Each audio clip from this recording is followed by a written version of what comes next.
So I'm coming in from Tennessee, and so I want to welcome everyone tonight who's with us in person live, and then we'll be on our YouTube channel here once it gets processed onto there. But our topic tonight, and let me share the screen real quick, um, is building an elder pipeline, and we've got a whole webinar page. If you just search for Waypoint Church Partners on YouTube, you'll find that we've got over 100 webinars for all different kinds of leaders in the church. And we're trying to equip churches to be at their best, which means all of the individual areas of leadership within the church can be at their best. And so that could be missions team, prayer team, safety and security team, elders, youth leaders, children's workers, and most of them are for lay leaders. And so this one's kind of a mix because it's often the staff person who's helping to drive this, but building an elder pipeline. So we're glad that you're joining us tonight.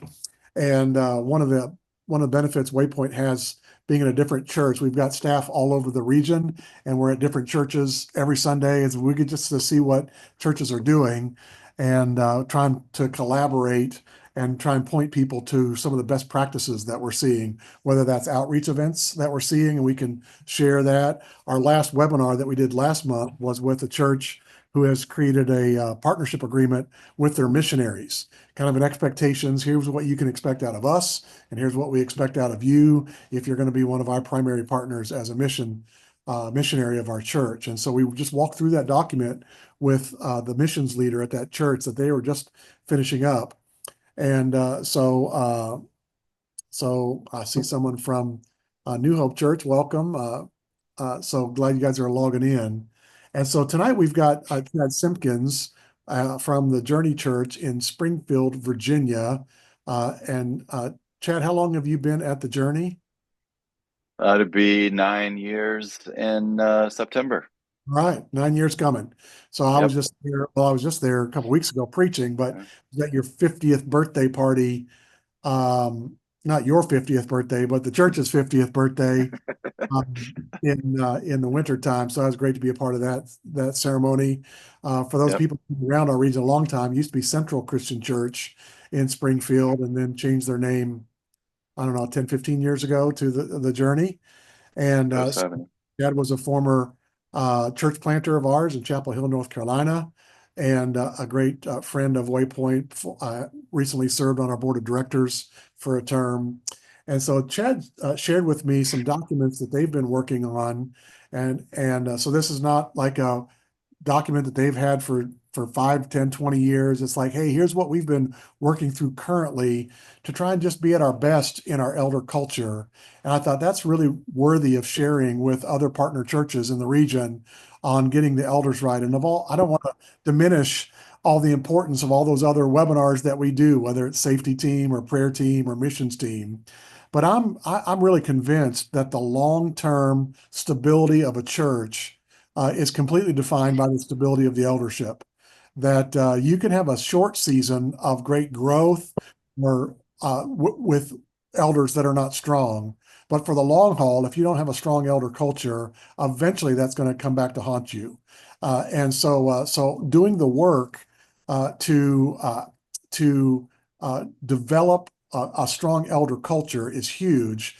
And this topic for tonight is about is vetting and recruiting and having a pipeline so that you have elders coming up that are going to continue the process of having a strong culture. And I see that so many times with churches that we get to work with.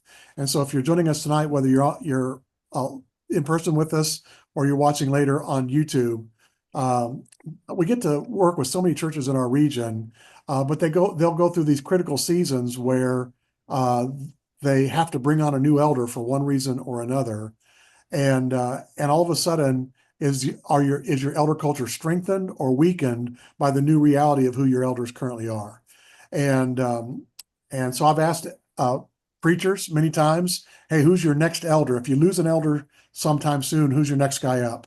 Or even more morbidly, if if you lost all of your elders all of a sudden, they went on an elder retreat in one van and hit an ice patch and none of them came home. That was, Lord willing, that never happens. But the point is, if you had to have a whole set of new elders, like 5 new elders all at once, what would you do? Because you'd be starting from scratch, basically. And so some of the documents that Chad has shared with us that we're going to walk through tonight, kind of address here's what they're working on to get at elders. And part of the process is, it reminds me of an old Dave Ramsey idea. We're not going to talk about Dave Ramsey finances tonight, but one of the principles with Dave Ramsey is the second thing you do, I think, is you save $1,000 like an emergency fund. And because during the whole process of trying to get out of debt, something's going to happen, uh, and it'll be a surprise that it happens, but it should not be a surprise that something's going to happen. Like a car repair, everybody's surprised when they have a car repair, except for the fact that cars need repair. Eventually, you're going to need new rotors or you're going to need a new alternator. And so it's never a surprise that a car breaks down. It's only a surprise when it breaks down. And the same is true with elders. Is I'm often surprised when preachers get surprised that an elder gets, they move to a new job in Atlanta, or they move to where their grandkids are in Dallas, or they get reassigned with, for some reason, if they're in or around the military or the government or anything like Chad is in DC. And and these elder or preachers will kind of cry, "Oh, I've got a lot, I didn't see that one coming." It's like, well, you didn't see that one coming, but the fact, it should be no surprise that someday you're going to need another elder. And so by that time, it's too late to have a plan to replace that elder or two that all of a sudden are no longer on your elder board. And so that's what that we're talking about tonight. Chad, I'm curious about the genesis of you guys kind of working on the plan to have some kind of a pipeline and a plan to be reproducing your elders. Of course, you guys in a more transient area in DC, Mhm. guys are maybe moving a little bit even more often than in other places, and so you really have to have a plan. But what kind of started the process, and how long ago was that process started for you guys? Yeah, so I came on staff here in 2016 as the associate to Jerry Jones, who again, a friend of Waypoint, and then he left the next summer, so came on as the lead guy, and honestly, really got thrown into the eldership team because the other 3 churches I've been a part of didn't really have that. We had leadership teams that were a little bit different, and our church plant had a management team. So I, in some ways, didn't know what I was doing, but I could tell once I jumped into working with the elder team as the lead guy, things didn't seem quite right. It's like I feel like we're functioning in a capacity that's not really the role of these guys right now. So what I actually did was called you and it's like, hey, we need help. Can you come and help us? So you did a OSR report. I don't remember what all those things mean. All I know is that you did that, sent it to us, and I was just looking today, all the results pieces, recommendations. Like we've done almost every single one of those. So that was really the beginning point for us to see the team that we had wasn't functioning quite the way that we had hoped it would, or I kind of expected it to. And so working with you guys was really that beginning point so that we could start to put this process in place as we continue to move forward. Yeah, that was the OSR report, which stands for Observations, Suggestions, and Recommendations. And we've done that for many churches. And basically what we do is we watch your elders meeting via Zoom call, and then say, Mm-hmm. here's what it looks like to us, and with some recommendations and suggestions. And then I remember coming on a Saturday morning with your guys, Yep. and kind of, let's walk through this rather than just handing you the report. Let's talk through this. Yep. What's been interesting with the OSR report is that when we started doing those 7, 8 years ago, I thought everyone would be custom, like everyone would be completely different. But it turns out about 80% of it is cut and paste from all churches. And it seems like most elders, so a lot of the suggestions and recommendations are pretty consistent. And a lot of it's about defining your lane and then staying in your lane. Mm-hmm. So a lot of it is, don't go into this lane and don't Mm-hmm. this lane and don't go into this lane, stay in your lane. And parts of it is what is your lane, right? Hmm. So actually, I'm going to kind of reroute maybe. Yeah. Uh, we're going to get into that, but let's talk about the lane. That it was that last document. So one thing I want to do tonight is if you're watching in person or even on YouTube, if you want to email us, we're happy to share the document, the PDF that we're going to have tonight, or even the documents that Chad shared with us, because they went from us then to working with a group that really helped them flesh out all of this Hmm. very uh, concise document. Here's what it looks like. Um, but um, but before we jump into that, I want to remind folks that are with us tonight, if you've got a question for Chad or me, there's a Q&A button at the bottom of your screen, different from the chat button. And if you would hit that, we've got a queue over here on the side of our screen that we see the question that you ask. And we'll try and answer that tonight, either live or after the fact. We'll have a record of it. We can try and answer that for you after the fact. Question about, and so type the question as soon as you think of it. And so it's for us there, and then I can try and figure it out when to insert that. But I was planning on doing this last, but it's really one of the documents that I like most that you shared with me, which is kind of defining if you have a new guy that's never been an elder at your church, and you say, "Hey, we're thinking we might want you to be an elder at our church someday." One of the first questions they're going to ask is, "So what do elders do?" Right? Yeah. Like, what's the lane? Right? And I've never seen a great document before that I thought concisely said, okay, here's a bullet point list of the kinds of things our elders are supposed to do. If we're doing our job well, this is what it's going to look like. So let me share that. It's down at the bottom of our presentation here, but I'm just kind of rerouting tonight. I think I've got it on just one page here. Hopefully everybody can see that. But so the job products, that's an interesting way that the the terminology that your group that you worked with worked you through. But you've got Hmm.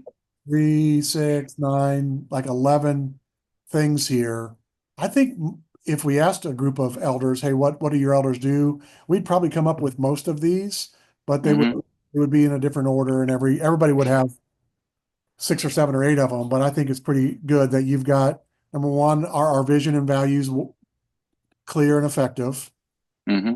And most elders don't think that's part of their job, that's something that precedes them being there, but to be Yep. all asking. And so you guys were working on that simultaneously. Is that what you were saying as a part of that, kind of redefining that? Yeah. Yeah. I mean, we've been working with intentional churches. We started with that in January 24, and that purpose was to help us figure out what our elders are really supposed to be doing, boundaries for them, boundaries for me and my role. But then we were also working on our vision as a church. To my knowledge, there really had never been one. We've had a mission statement, but who are we really? What are we trying to do? Who are we trying to be? Who do we feel like God's called us to be? So that was a huge piece to our time last year with intentional churches. How long did that step take in the process for you guys? Oh, we started the year working on elder products, job products, which is what you see right here, and trying to figure out those boundaries. So that was probably 6 months, Okay. 7 months, something like that. And then the vision piece was kind of interspersed through that, but we spent the last half of the year really working on that and honing that. Mm. Well, so the second one is really what we're talking about tonight and most elders don't think that their job is to make sure there's a pipeline for the elders coming Hmm. behind them. And that's what we're talking about tonight is someone's got to take ownership of the fact that if Jesus doesn't come back anytime soon, our eldership will change over the years, and we have control over that, or we should have control over making sure that we're going to leave the next generation of elders even better than us. And so that's part of your expectations of what if your elders are doing their job well, they're ensuring that you've got a good pipeline. Uh, Hmm. we've had a couple of webinars on this about the elder's role to pastor the pastor, that it's the elders' job to make sure their staff are healthy because the pastors the pastor pastors, but who pastors the pastor? Hmm. And we've got a couple webinars about making sure that you're doing a good job, making sure your staff, in particular your lead guy, is healthy. Then I think most people would say that elders have to be exemplary in their Hmm. lifestyle. Proactive, I love the word proactive there, doctrinal protection. That I like to say that elders uh, uh, both define and defend the doctrinal position of your local church. That's part of your lane. And I think there's some, when you're vetting, we're going to talk about this in a minute. That's part of your vetting process, is to make sure everybody's good on that.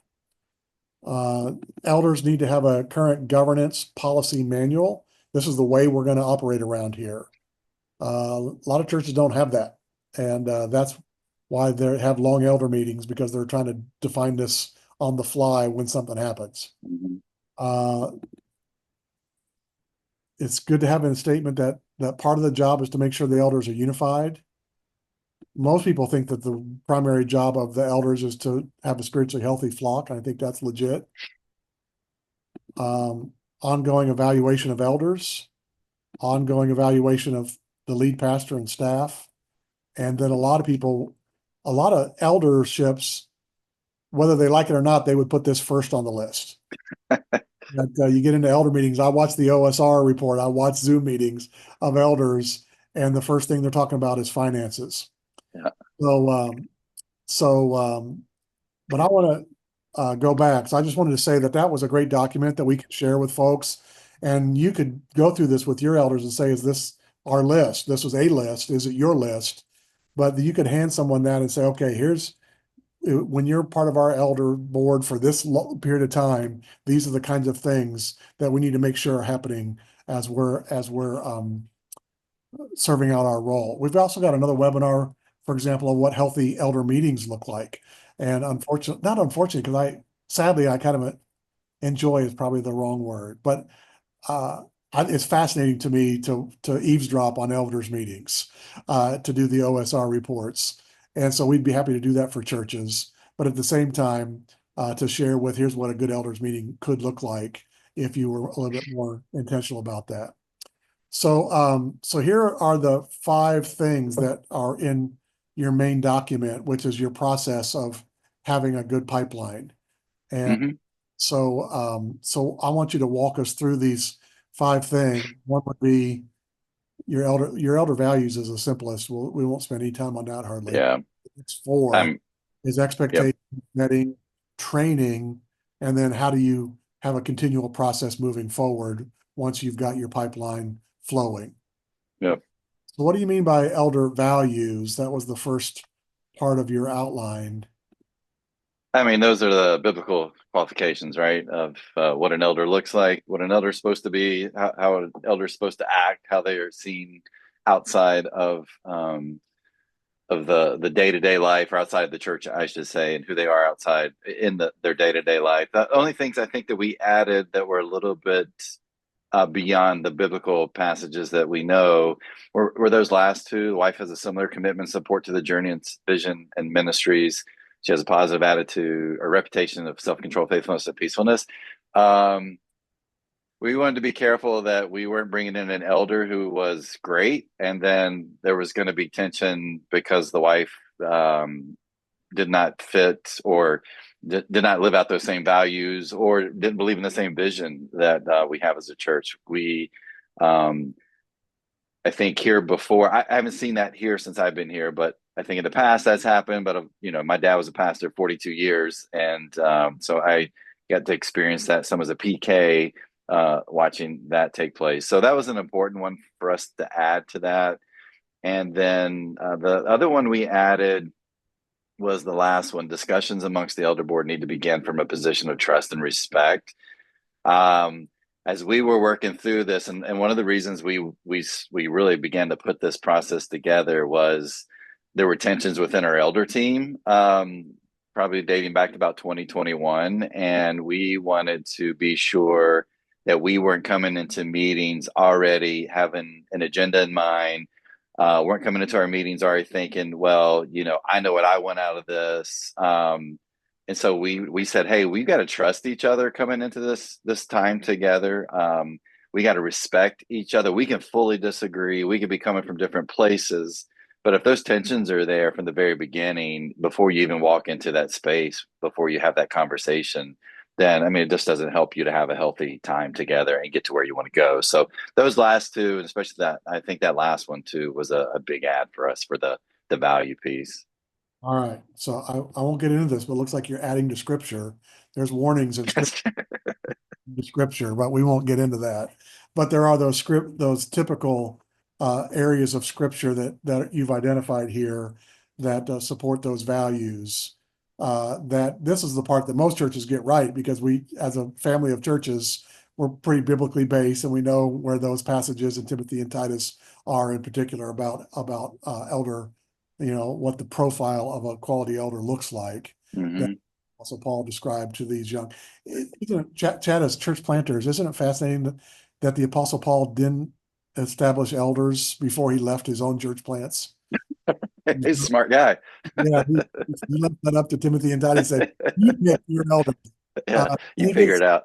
you're going to pick some godly guys, here's the profile of the kind of yeah." But still, uh, that as on the church planting side for Waypoint, there's some people that will say you start your churches without elders. It takes several years, often 5, 6, 7 years before they have. Hmm. They're a little curious about that. It's like, well, the Apostle Paul didn't have elders at his churches and had to tell Timothy to go pick some. So anyway, um, so that was the first part of the outline that you gave us there was Yep. elder values. But then you get into the journey elder expectations, which I think is a really good comparison here. That this is a little this is an expectation. I would say you say pre-elder expectation. So like identifying prospects. Here's Yep. the I wouldn't say the litmus test, but what would you call it? Kind of the Just the basics. Like if these things, if you're not doing, one of these things, then are you really elder material for us? It really is about being bought into the church and the vision and who we are. And so we can see that play out if someone is living these out within our church community. so you've got 11 things here, Hmm. and Just so walk through these first 5 with us here. yeah, I mean baptism, a no-brainer, right? But maybe like many of the churches that Waypoint works with, there are people we don't have restoration movement people that are moving here and joining the church like it used to be, right? So it's a totally different group of people from all different backgrounds, and so the baptism thing's a big question mark for some. So if you haven't taken that step, then that's something that would disqualify you from that role pretty quickly. Starting point is just an introduction class of who we are as a church and why we do what we do, what we believe, how to get connected. I will tell you, Meet the Journey met its demise here recently because we've changed our starting point class. So we've got to go back and make some adjustments here. Encounter Jesus is Joel Pasmino is an associate pastor for us here. And he's in charge of like our discipleship type stuff, but Encounter Jesus is a class just helping people to grow closer, and that one is in its beginning stages right now. Service, man, if you can't serve, then you probably should be an elder, and so making sure that people are rolling up their sleeves and jumping in to serve in the church in some capacity is huge for us. You got to be in a group. How can you lead people if you don't really have a pulse of the people within your church? We find that that's best played out within a group. Uh, we have neighborhood groups that meet during the school year. We have 2 sessions with that. And then our affinity groups, we call them social groups now.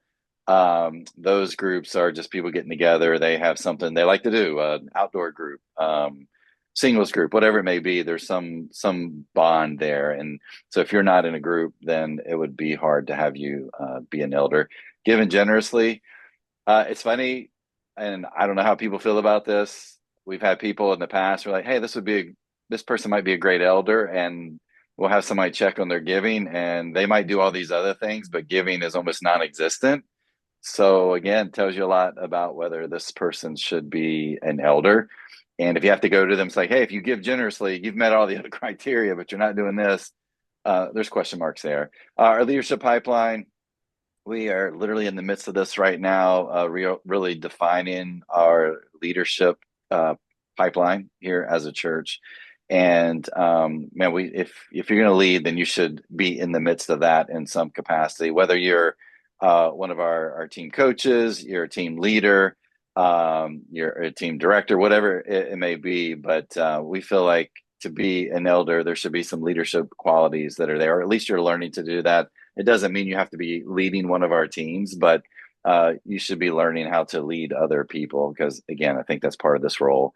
Uh, there he says currently leading a team or a group being our small groups that we have.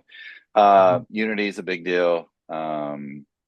If you can't get behind our vision and our mission as a church, because of whatever reasons, then that's a no-go for us. And being a partner, we don't have membership, we have partnership, and so a lot of these actually are connected to that. So in the end of our partnership class, we ask people to sign off and say, hey, I want to jump in.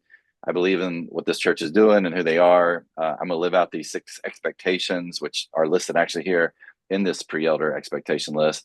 But you've got to be a partner saying, hey, I'm all in to go where God's calling this church to go.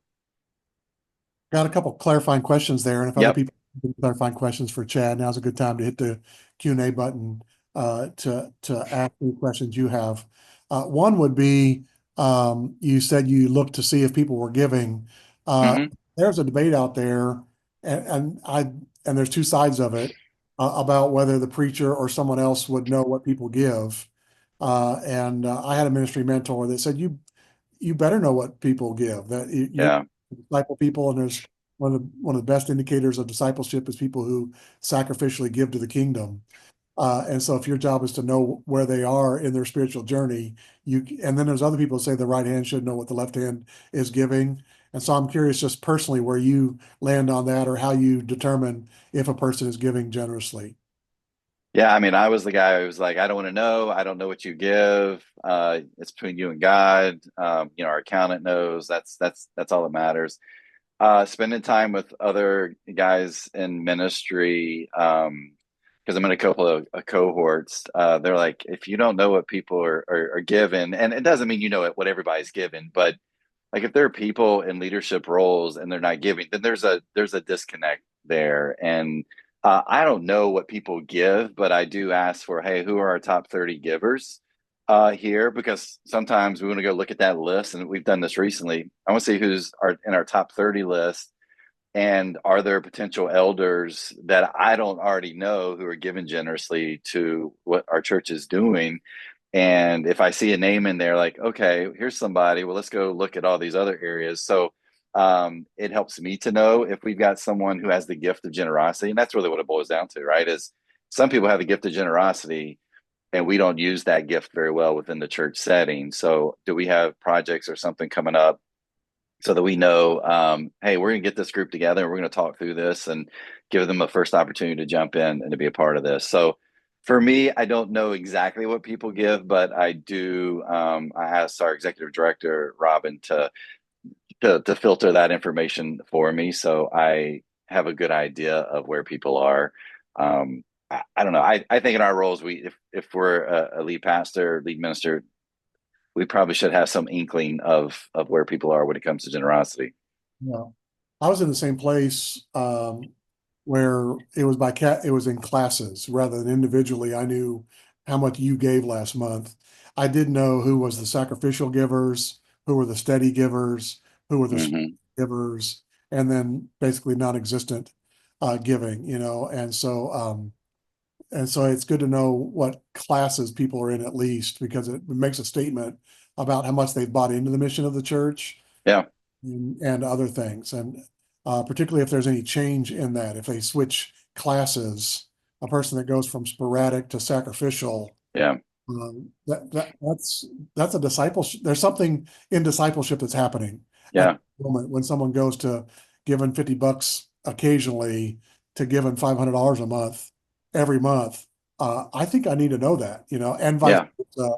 If someone has been given sacrificially for years and all of a sudden that dries up, usually that's an indicator that they're on their way out the door and their hmm giving precedes their exit. And so and you can go say, hey, how we doing? Hmm. Particularly among leaders. Uh, Yep. Well, the funny thing around here is we pretty much know what people make because of their jobs and it's public. So it gives us a good we could go back and like, all right, yeah, you're given generously and you're not. So it makes it a little bit easier in some ways for us.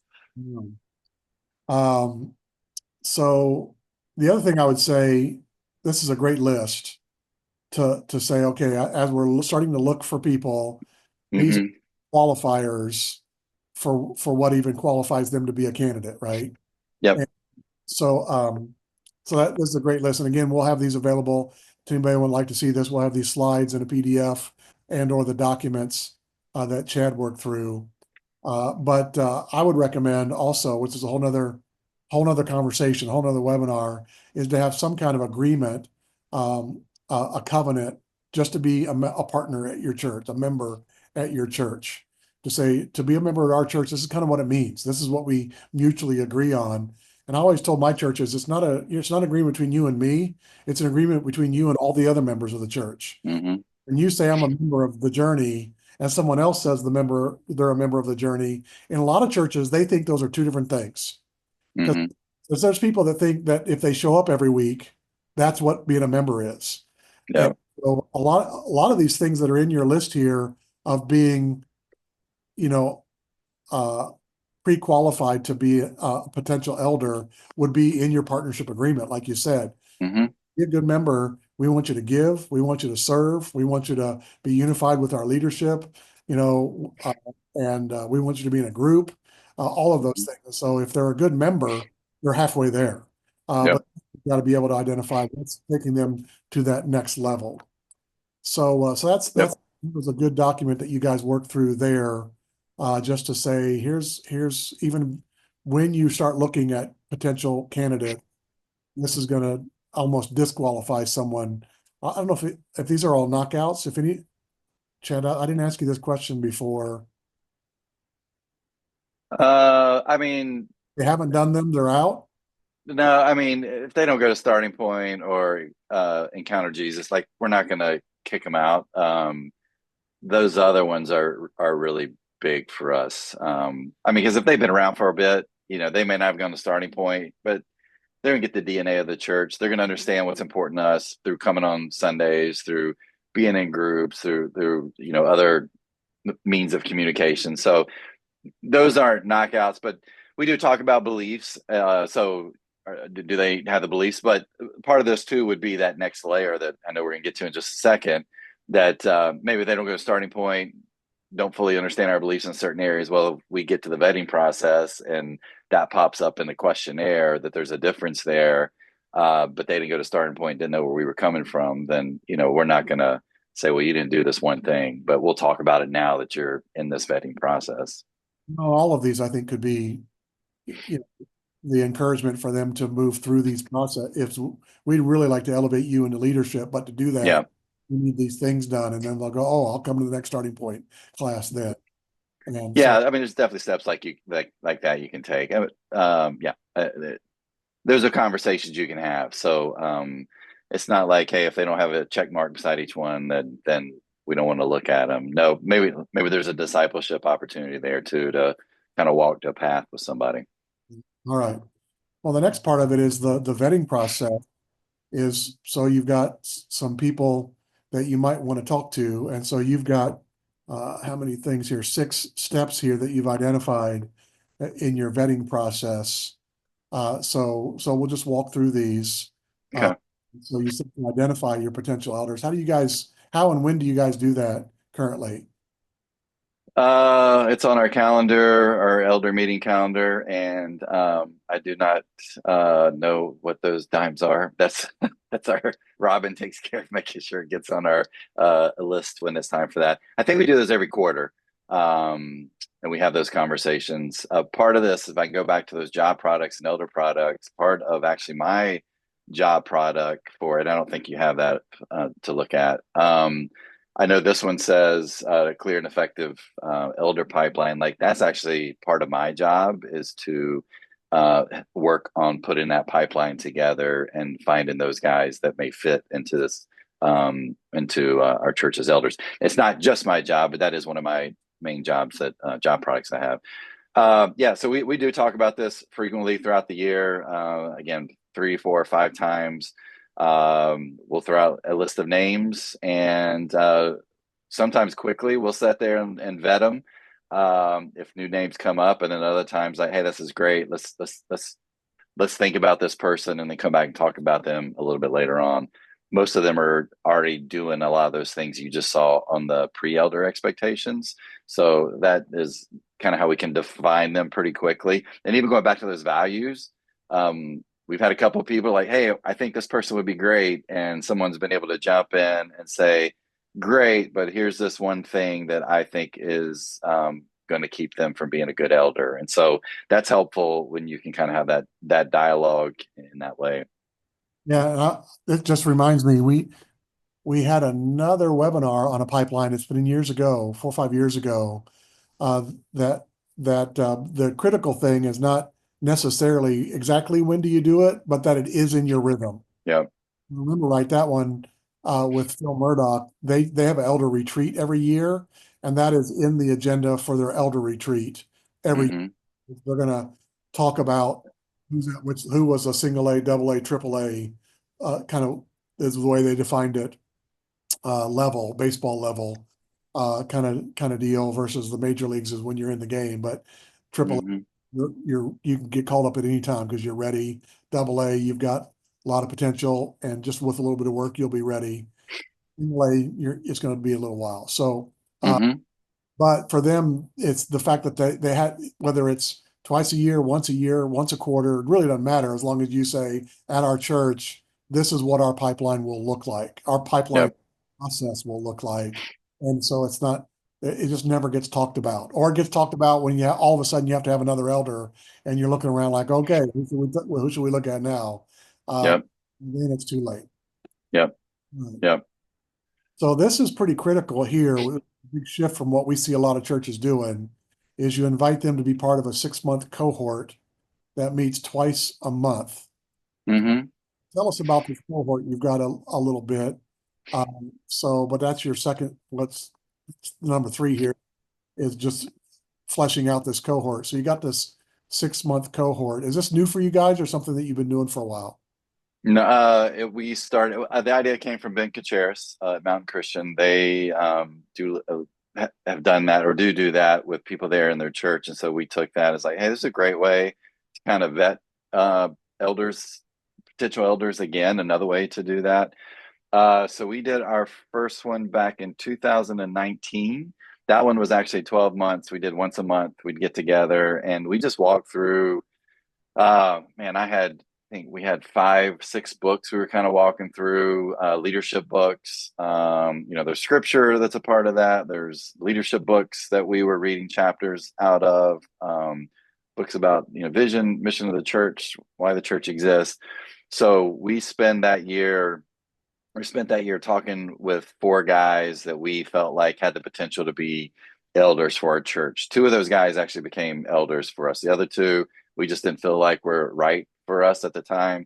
Uh, Probably didn't handle that perfectly well. One of them got mad and left because he didn't get chosen to be an elder, which tells you a lot about him. But the other 2 guys, one of them we brought on the next year to go through our apprenticeship, and then the other one wasn't quite ready, but we invited him to jump on, I think 2 years ago, and he's been with us since that. But that came from that one. We haven't. I have another one I do, but it's a little bit different. I've got 2 guys I've been spending, or 3 guys I've been spending the last 2 years with. One of those guys is already an elder for us, but the other 2 guys we've been vetting for potential of eldership. So a little bit different leadership cohort, not as intense as that 6-month period, but more of a relational thing. And that actually worked really well for us too. So this is one method for us, the 6-month leadership cohort, and then I've trying to do something a little bit more relationally with certain guys. Yeah, and I would say something about the theology there. Um, with all the number of churches that we get to deal with, a couple of things that are so critical about this. Number one, I think one of the primary roles biblically, there's a Greek word, the authentine moment, is to define and defend the theological position of your local church. And it's interesting how many elders don't have a solid handle on the theology of their church. And the assumption is by most people in your church that your elders are the ones that know that. Hmm. The flip side of that is over time, your church is in trouble if your elders aren't fulfilling that lane. That is one of their primary lanes, is to know and then defend the theology of their church. And so I think it's critical for uh, elders and or staff to be teaching other elders or prospective elders. These are the theological positions of our church. Hmm. And, We spent a whole year on the LGBTQ question of our elder team did of um, if someone comes to our church who's LGBTQ, what are our boundaries? What are our limitations in terms of serving? Everybody's welcome to come. That's not a question. What does serving look like? What does it look like to lead? What does baptism look like? So, I mean, it took us a whole year just to walk through something like that as a team so that we could come out of that together saying, hey, as an elder team, this is where we will stand theologically behind this and what this will look like in terms of action within the church setting. So, um, and in our culture today, you're going to get different views of that. So being able to say now, like, hey, we want you to be on this team. Here's our view here. Can you be unified behind this or not? I mean, it again opens up a pretty good conversation with somebody. And again, we would say if Waypoint serve your church by coming alongside you to help you with that. I've been invited personally to some elder retreats from our partner churches to come in and talk about some of these areas. What do churches in our family of churches typically, how do they typically kind of pick their lane when it comes to women's role in leadership or LGBTQ or other things, and say, okay, here's the perspective of that. We've also got a 1 hour session on the 7 theological pillars historically that our churches will take, whether that's um, where we land on baptism, communion, um, uh, on the Arminian Calvinism spectrum, for example, and other things that if we can serve you any of that way, we'd love to do that. Hmm. So you talked about the 6 month cohort. So Hmm. the 12 sessions, theoretically, 6 times per month is 12 session. That's great. So then you invite them into an interview process. So tell us what the interview process would look like currently at the Journey. Uh, you go back to number 2 there. We have a detailed questionnaire, elder questionnaire that we have them to fill out. I don't think you might not have that there. It's one of the bullet points. But we have them fill that out early on in this, so we get a feel of where they are, so that we can talk through some of these questions, theological questions that are there. So we walk through that. We sit down with them as a group, just walking through those questions, asking them questions about where they stand on some of the things you were just talking about, right? So much of it's theological and the questions we ask. So little of it is the practical methodology type stuff. So being able to sit and ask questions through the questions they gave us, their strengths, how they kind of see the church playing out, and what they think the church should be about. I mean, that gives us some idea of where they stand in terms of our vision. And so this is a face to face, just walking through those questions and even going back through some of the cohort stuff and talking through that if need be. I don't know if I've got a sample of your questionnaire. I'm going to ask you for that. Send that to Yeah. me. Pass that along. I've had samples of other churches that have not only a questionnaire, which I think is key, because you get to make sure every question is asked at least in print, Yeah. especially the theological ones. Is, hey, what do you believe about this? And some guys have to take the time to fill that out because they haven't really ever solidified their position, and it forces them to say, okay, I've got to work here to decide where I land on this, and Yeah. then whether that's in alignment with you. But then also an elder covenant, which I don't know if you guys have, of being part of an elder. Hmm. This is what I'm agreeing to, but that's a whole nother. It's another webinar in and of itself. Have a discussion without the candidates there, is what I'm assuming there. Frank? Yeah. We finished with the interview process, and then we will sit down and talk as a team. And walk through any concerns that are there. If we need to get clarifications, we'll go back. Somebody, usually our chairman will take the time to write those down and then go back and ask those questions, or we'll send them an email like, "Hey, here's a few things we're looking for some clarification on. Do you mind walking us through this a little bit, or even bringing it back in and hey, let's talk through this a little bit more. We still believe you're a right candidate, but we want to make sure we're on the same page here because." I mean, even when you do a face to face, you may miss something within that conversation you're having. And I mean, some ways it's like a job interview, right? I mean, it's not like, all right, we did the interview, great, you're in, let's make this happen. We still want to make sure that we've done everything to vet this individual the best we can because we want them to be a good fit for again what we believe God's called us to do as a church. Yeah. So you've had this 6-month apprenticeship and then an interview, and then you guys decide, okay, we think this is a good candidate. Now you ask them to be an apprentice elder. And so let's talk about Yep. what that apprenticeship training looks like. You've got here, so you've got a 1-year calendar, and you've got this apprenticeship. So tell us just briefly what this apprenticeship year looks like for you guys. Yeah, I mean, if our elder team says, "Yep, this is somebody we'd love to have join our elder team," then we invite them to do that. They come on as an apprentice for the first year. It means they're in every single meeting that we do. They're in every conversation that we have, any communications going back and forth. They're a part of that. The only thing that's different for them is they don't, they don't vote on anything. That's the only difference. They can give us input about any topics that we're talking about. We in fact invite that and ask for that. But that's the voting pieces and thing, and we rarely vote on anything. But we feel like it gives us an opportunity over the course of the year to see if they are the right person to join the team. Because at the end of that year, we will come back, have a conversation with them. Do you want to take this step? And if they say yes, we want to be able to say, hey, we'd love to invite you because we've watched you through this year. Our last elder we brought on, that's exactly, he went through that process and we were like, this is a no-brainer. We'd love to have you on. You did great things we asked you to do. Because even sometimes there are projects that elders are working on. And so we were able to put him on projects to help some of the other elders and whatever that may have been.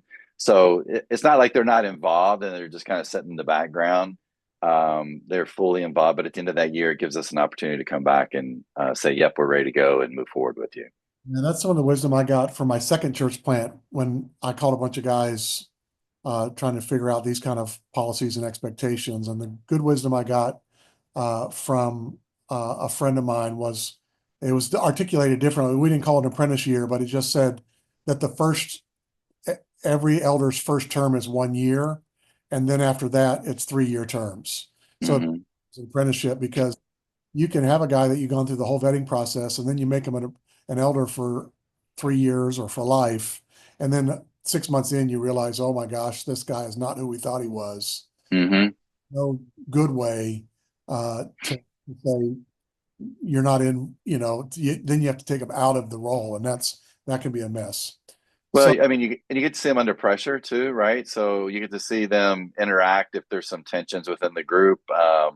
Do they trust the guys in the group? Do they show respect? So, I mean, you get to see people in a different way than you would like on a Sunday morning or maybe even a group setting. And um, for lack of a better term, I mean, in some ways, there's this power piece to this, and I don't mean like the elder team has all this power, but I mean there's this maybe this feeling of power. So do guys see that and gravitate it into such a way that you're like, no, we can't have this person in this role because they're not humble in what this role is all about. So it really does allow you to see deeper into who they are.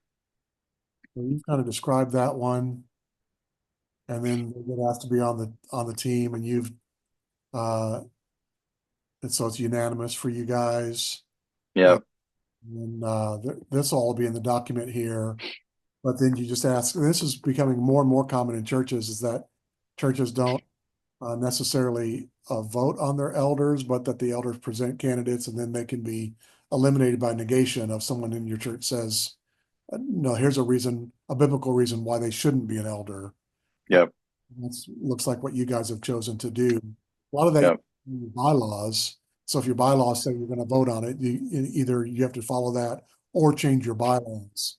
But it's interesting coming from such a bicameral voting family of churches in my childhood that Yeah. the Apostle Paul told Timothy, pick your elders. That's the Yeah. model, is that that there's not a congregational vote, but we have that in our bylaws. And so you have to Yep. follow your bylaws or change your bylaws, one of the others. Well, And thanks to you, we changed our bylaws, so that helped us out. first do is talk through what would healthy bylaws look like. Hmm. And then you get to present them to the church. Yep. One thing I want to talk about, what just really watch our time though, is so you've got elders, but how are you going to make sure that the process stays going smoothly over time? Yep. And you guys have chosen to have a 3-year term. Has that always been the case, or is that new at the journey? That's new. When I got here, it was for life. So if you were, brought on as an elder, it took an act of Congress and beyond to get you out of that role. So we felt like it one, it gave guys a chance to get off if they wanted to, and just say, "Hey, I did my 3 years, I'm done." But it also gave us a chance to say, "This role isn't for life. That if you're not living out the responsibilities of an elder, there's a timeline here." And that, in fact, every year we actually do. We walk through our what's the word I'm trying to think of, evaluation. We walk through an evaluation with the elder team, so it might even be within a year of your 3 years. That first year, we may say, "Hey, there's some things for you to work on," or, "Hey, it's not working out. We need to take a break here." But the 3 years gives us a good long time. We talked about 2 years. That just didn't feel long enough. 4 or 5 years felt too long. 3 years is a great opportunity to give people enough time to take a sabbatical year if they wanted to do that. I don't know what you've done in the past with your elders, Tim, but is Yeah. that how would you handle those timelines? Yeah, I've seen all of those. Growing up, most of them were lifetime appointments. And now 3 has become the norm. Personally, I think 3, if I were going to do it again, I'd do 4 or 5 years, just because when it's, man, your best elder is rotating off every 3 years, and your Hmm. best elder is rotating off every 3 years. And the risk of your church when you're missing your best elders for a year or two is so great. And so that's one caution that I would say is 4 or 5 wouldn't scare me so much because of the stability it would have. Well, that's what I mean. It was 4 years, so you got 4 years. You could be on the elder team, and at the end of that 4 years, you just got to make the decision whether you want to stay on or not. But you did have to take a sabbatical year, so I will say that. So when I got here, it was 4 years and a sabbatical year. But that was the issue we were facing, is we were having a couple of really good elders that were going to be off on the same year, and it was like, well, this kind of stinks. Kind of slows down process. Not everything's getting done that need your elder team to do. So that's why we said, let's do 3 years. You can take a sabbatical year if you want to, but if not, then we're going to do this reapplication. And if we're like, "Yep, you're good," then you're back in for another 3. We've had a good question here, which is a common question. So what, and similar to one I would have, and then we're going to be about done. But so they can re-up after recurring terms. Uh, is there a maximum number of recurring terms that your guys can have? No, we don't have a maximum amount. It's just, can you function in that way? Now we do have, as part of that, is that sabbatical period. So if a guy's been on for 6 years, we may say, "Hey, why don't you take a sabbatical year? We're good now. We've got a good team in place." Or right now, we've got one of our guys. He's in a sabbatical period for a few months because of some family stuff, and for us, that's great. So it just depends on the situation and who the guy is. But I think with our process, if there's questions about that individual and them doing their role as an elder, this allows us outs. Whereas I think, just giving them a chance to re-up, and if they want to continue to re-up and they still are doing the job that we need them to do, we're fine with that. If they go through the evaluation process again when their new term comes up, that's basically what the question was. Exactly. Yeah, we will go through the process again, and that's Yeah, important. churches, and again, there's no biblical mandate for this, but if they're asking for my wisdom, is I like a prescribed sabbatical after 2 terms rather than one, because a lot of churches got hurt when they said on 3, off for 1, on 3, off for. Hmm. That means a quarter of the time your best elder was gone. And so I would say 2 terms and then at least 1 year off. Hmm. Suggestion. But this is a great document. And that other document that we shared that just said that defined here's what your lane looks like. Here's what our elders doing their job well. These are the things they're going to be working on, which include a pipeline, which most elderships do not include that in their lane, is to make sure they have a pipeline. So the fact that you've done this work, Chad, I'm just really glad we got to share this tonight with those that were with us in person, and then those that get to watch after the fact. Do want to invite you to go to the YouTube channel and look at some of the other the videos are in playlists, and so there's one playlist just for elder conversations that you could check out, including the one that we did 6 months ago, which was our staff looked back at our collective 150 years of ministry and said, from our perspective, here's 11 elder errors often made. And so we just made a list as a staff, and we had to stop at 11. We could have come up with more probably, but you can check those out. I do want to invite all of you to invite those in your church to our webinar next month, which is about developing young leaders in your church. And by young leaders, it's the next generation. So how do you create a pipeline for teenagers being elevated into ministry positions at your church so that they're actively in the pipeline in high school, college, young adulthood, so that they're ready a lot sooner than they normally would be. And so we're going to be talking about that, and specifically with the partnership that we've got with CCYC, the Carolina Christian Youth Convention, and a Young Leaders Program on how they're elevating juniors and seniors into church leadership in general and into ministry positions. So the future ministers of our churches, we are raising them up as churches now. And so I want to invite you to that webinar next month. Got a slide for that somewhere here. That'll be on August 11th. And so how do you bring teenagers and get them ready to be our next set of pastors? That'll be a great conversation. Chad, thanks for your time tonight, but thanks more for your leadership in your church through this, but sharing with us on how we can all lead our churches to do this important role of making sure our elders are becoming better and better and better year after year after year at our churches, because there's no better way to make our churches healthy for the long haul. So thanks for helping us walk through that. Sure, no problem at all. All right. We'll see you on a future webinar and hope you all have a great night.